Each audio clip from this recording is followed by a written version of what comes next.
پاڵاوگەن نایاساییەکان لە هەرێمی کوردستان خەریکە لە حاڵەتەوە دەبێ بە دیاردە و بوونی ئەو ڕێژە زۆرێش هاوڵاتیانی بە تەواوەتی نیگەران کردووە بە تایبەت هاوڵاتیانی پارێزگای هەولێر کە ڕێژەیەکی زۆری پاڵاوگەی نایاسایی لە نزیک سەنتەری شارن و دووکەڵ و بۆنی ناخۆشی پاڵاوگەکان تێکەڵ بە هەوا و ژینگەی شار دەبێ بەمەش هاوڵاتیانی بەشێک لە گەڕەکەکانی هەراسان کردووە. قایمقامی قەزای ناوەندی هەولێر دەڵێت 57 پاڵاوگەی نایاسایی داخراون و سەدان پاڵاوگەی تری نایاساییش بوونیان هەیە. هەر پاڵاوگەیەکی مۆڵەتی ژینگەی هەبێ بە یاسایی و نایاسایی ڕێگەی کارکردنی پێدەدرێت. بە سەدان پاڵاوگە لە هەموو کوردستانێ ئەو پاڵاوگانش لە ڕۆژانێکدان درایینەکەەوە بازاڕەکانی کوردستان پێویستیان پێ بووە بەڵام مەرجەکانیان لەسەر جێبەجێ کراوە بەداخەوە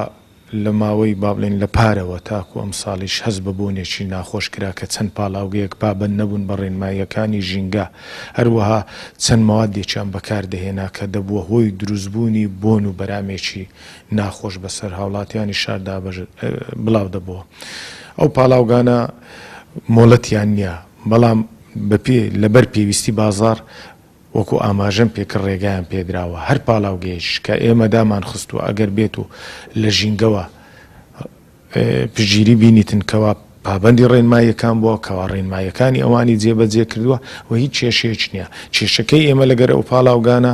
ئەوەیەکەوە ئەو بۆنە بڵاو دەبێتەوە بە هەموو شێوەیەکیش هەوڵ دەدەینکەوە ئەو بۆنە بنبڕ بکەین تاکو ئێستا 57 شوێنمان داخستووە و هەڵگرتووە بۆ بنبڕکردنی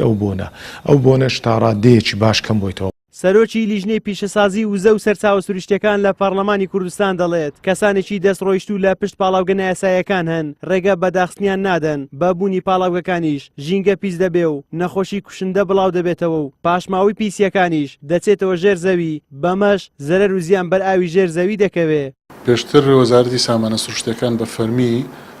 زانیاری لەسەر 214 پاڵاوگەی نایاساییدا بە پەرلەمان و دەرەنجام زۆربیان داخران داوای کە هەڵمەتێکی توندمان کرد لەسەریان بەڵام لەگەڵ پەخستنی پەرلەمان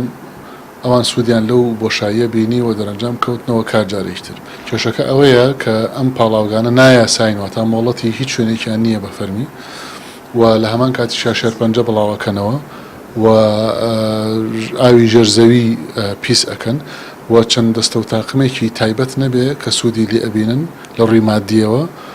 هیچ سوودێکی تری نییە هەدرێکی گەورەش لە سوتەمەنی و لە مشتەقاتی نەوتی ئەهێن نەدی. ئەم پاڵاوگانە خەڵکی دەستڕۆشتویان لە پشتە و ئەو خەڵکە دەستڕۆشتووە ئەوانە دەستیان ئەڕوات کە کەس لە ناو حکومەتی هەرێمی کوردستانە نەتوانێت هەمویان بە تەواوەتی دابخە. ئەوەش